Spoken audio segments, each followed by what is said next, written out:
시청자 여러분 안녕하십니까? 헬로티비 뉴스입니다. 먼저 오늘의 주요 뉴스부터 보고 오시죠.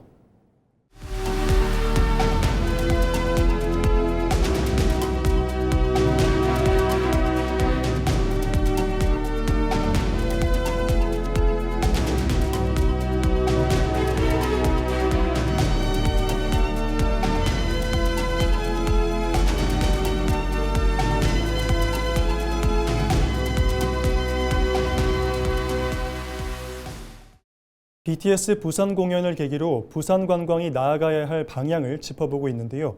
전문가들은 부산을 한 번 찾은 관광객들이 또다시 찾게 하기 위해선 핵심 앵커 시설이 필요하다고 한 목소리를 내고 있습니다. 부산 관광산업의 판도를 바꿀 핵심 앵커 시설로는 최근 건립의 속도를 내고 있는 북항 동구장이 주목받고 있는데요. 차선영 기자가 보도합니다. 11만 명의 전 세계 아미들이 부산에 모인 BTS 공연. 글로벌 이벤트 도시로 도약할 수 있는 부산의 가능성이 확인됐습니다. 하지만 동시에 문화 인프라의 한계도 고스란히 드러냈습니다. 당시 공연이 열린 곳은 문화예술 전문 공연장이 아닌 아시아드 주 경기장. 음향과 관람 환경은 물론 입퇴장 동선과 안전 문제까지 도마에 올랐습니다. 스포츠 경기장이었기 때문에 계단이 굉장히 높고 그다음에 이 경사도가 굉장히 높고 그리고 들어가는 입장 그다음에 퇴장하는 퇴로 이런 것들이 불편하다는 대형 공연이 가능한 마땅한 장소가 없는 상황. 부산을 찾은 관광객들의 재방문율을 높이기 위해선 관광객을 끌어들이는 핵심 앵커 시설이 필요하다는 목소리가 나옵니다. 그 대안으로 주목받는 곳은 부산 북항입니다. 앵커 시설로서 만약에 이런 것들 시설이 생기면 플랫폼으로서의 기능, 그다음에 그 관광지 앵커 시설로서의 기능 저는 충분히 할 수 있을 거라고 생각합니다. 전재수 부산시장 당선인은 북한 개폐식 동구장 건립을 핵심 공약으로 내세웠고 최근 시민사회가 실시한 설문조사에서도 응답자의 약 60%가 찬성 의사를 밝히며 기대감을 나타냈습니다. 사업 추진 여건도 마련되고 있습니다. 최근 곽규택 의원 등이 발의한 항만공사법 개정안이 국회에서 통과되면서 부산 항만공사가 부지 매각을 넘어 동구장과 같은 상부시설 개발 사업을 직접 시행할 수 있는 길이 열렸습니다. 전 당선인도 여야 협치를 통한 사업 추진 의지를 밝히면서 북한 동구장 논의는 더욱 속도를 낼 전망입니다. 그러니까 곽규택 의원 안과 제 안은 사실상 핵심은 동일하죠. 전재수가 하는 일이라 반대한다 그러면 부산의 야구 팬들 난리 나지 않겠습니까? 그렇기 때문에 여기로부터 바로 아주 멋진 협치 모델이 만들어질 겁니다. 전문가들은 부산역과 국제 여객터미널, 북항에 있는 뛰어난 접근성을 활용한다면 동부산에 집중된 관광 자원을 중부산과 서부산까지 확대할 수 있을 것으로 분석했습니다. 바다가 보이는 야구장이나 복합 문화 공간이 원도심에 위치함에 따라서 현재 공동화되고 있는 원도심 또 인구 소멸 위기가 있는 원도심을 살려낼 수 있는 마지막 기회라는 점에서 하지만 넘어야 할 과제도 적지 않습니다. 수천억 원에 달하는 사업비 조달 문제를 비롯해 사직 야구장 재건축과의 역할 분담 그리고 시민 공감대 형성도 풀어야 할 숙제로 꼽힙니다. HMM이 랜드마크 건물을 짓기로 했기 때문에 북한 야구장과 그 부지에 공존할 수 있느냐는 문제 그리고 사직주 경기장을 사회체육센터로서 사계절 이용 가능한 공간으로 활용하겠다는 것이 이제 얼마나 시민적 설득력이 있을지 하는 부분들이 검토되어서 결론적으로는 시민적 갈등이 없이 적극적인 설득과 공론을 통해서 추진되어야 할 것입니다. BTS 공연은 부산이 글로벌 관광도시로 성장할 수 있는 잠재력을 보여줬습니다. 이제는 단발성 이벤트 성공에 머무르지 않고 관광객이 다시 찾는 도시로 도약해야 할 시점. 북한 동구장이 부산 관광을 이끌 성장축으로 기대를 모으고 있습니다. 헬로티비 뉴스 차선영입니다. 6.25 전쟁 당시 수많은 필란민의 생명을 구한 흥남철수작전. 그 기적 같은 역사를 기억하기 위한 흥남철수 기념공원이 거제 장승포항의 문을 열었습니다. 전쟁의 아픔 속에서도 희망을 잃지 않았던 사람들의 이야기를 생생하게 만날 수 있는 현장 영상으로 담아왔습니다.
정영두 김해시장 당선인이 25일 김해 동상동 다어올림센터에서 시민과의 대화를 열고 지역 현안에 대한 의견을 청취했습니다. 정 당선인은 인수위원회 운영 과정에서 시민 참여를 확대해왔다며 앞으로도 시민들의 목소리를 시정에 적극 반영하겠다고 밝혔습니다. 이날 시민들은 장유 지역 시내버스 배차 시간 단축과 노선 개선, 장유 여객터미널의 중간 경유지 설치 등을 건의했습니다. 또 김해 경전철 운영 적자에 대한 국비 지원 확대와 8개 무인역의 안전 문제 해결을 위한 대책 마련도 요구했습니다. 정 당선인은 제안된 의견들을 면밀히 검토해 시민들이 체감할 수 있는 변화로 이어질 수 있도록 노력하겠다고 말했습니다. 권순기 경남교육감 당선인은 25일 직속기관 업무보고에서 돌봄과 늘봄 학교를 중심으로 교육의 본질을 회복하겠다고 밝혔습니다. 권 당선인은 기관 간 칸막이를 허물어 행정 효율성을 높이고 미래 교육을 위해 생성형 AI 교육을 적극 확대해달라고 주문했습니다. 이어 업무보고에서 직속기관들은 교장 연수 위탁과 노후시설 개선 등을 건의했습니다. 권 당선인은 다음 달 1일 공식 취임합니다. 경상남도는 25일 오전 창원 컨벤션 센터에서 6.25 전쟁 제76주년 기념 행사를 개최했습니다. 행사에는 박완수 도지사를 비롯해 국회의원과 도의원, 보훈단체 관계자, 6.25 참전 유공자와 유족 등 500여 명이 참석해 호국 영웅들의 희생정신을 기렸습니다.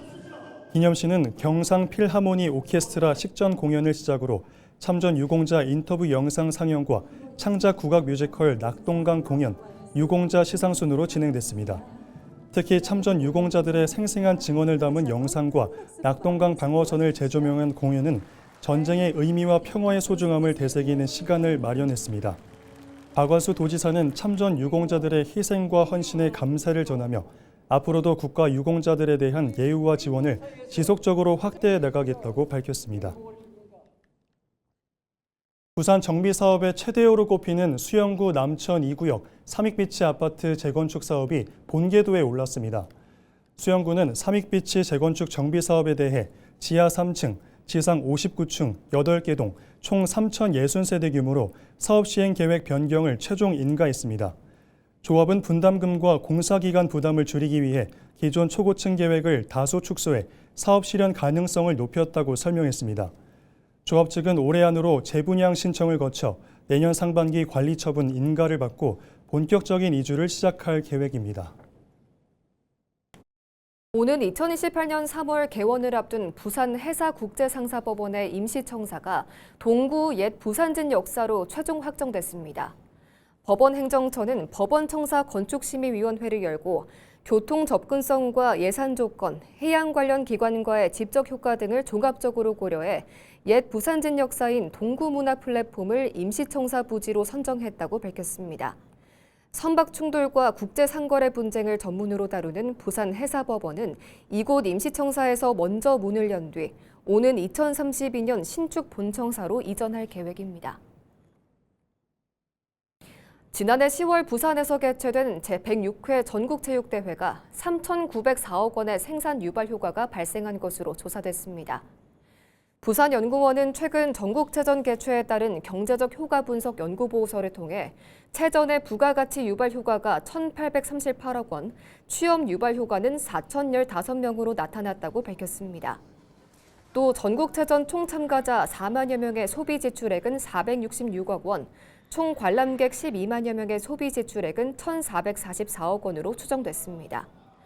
부산연구원은 이번 전국체전 성과를 바탕으로 스포츠 도시 부산의 역량이 입증됐다며 이후 스포츠 관광 상품 개발과 지역 상권 연계 로드맵을 제언했습니다. 부산진 경찰서는 유흥가 주변에서 많지 않은 취객들을 상대로 금품을 훔치고 신용카드를 부정 사용한 혐의로 60대 노숙인 5명을 검거해 전원 구속했습니다. 이들은 새벽 시간대 부산 서면 일대에서 술에 취해 길에 쓰러진 취객 등의 지갑과 휴대전화 등 800만 원 상당의 금품을 훔치고 훔친 카드로 110여 차례에 걸쳐 식비와 술값 등을 결제한 혐의를 받고 있습니다. 경찰은 본격적인 여름 휴가철을 맞아 번화가 주변의 순찰을 강화하는 한편 심야 시간 과도한 음주로 범죄의 표적이 되지 않도록 각별히 주의해달라고 당부했습니다. 김해시 택시요금이 오는 7월 1일 오전 4시부터 인상됩니다. 기본요금은 4,000원에서 4,600원으로 600원 인상되며 거리요금은 130m당 100원에서 128m당 100원으로 시간요금은 31초당 100원에서 30초당 100원으로 인상됩니다. 김해시는 요금 인상으로 인한 시민 불편과 혼란을 최소화하기 위해 적극적인 홍보를 실시하고 불법행위 근절 등 종사자 교육을 통해 요금 조정 실태 점검을 전반적으로 진행할 예정입니다. 한편 이번 인상은 2023년 6월 이후 3년 만으로 지난 5월 20일 경상남도 소비자 정책심의회에서 최종 인상안이 확정됨에 따라 요금 인상이 시행됩니다.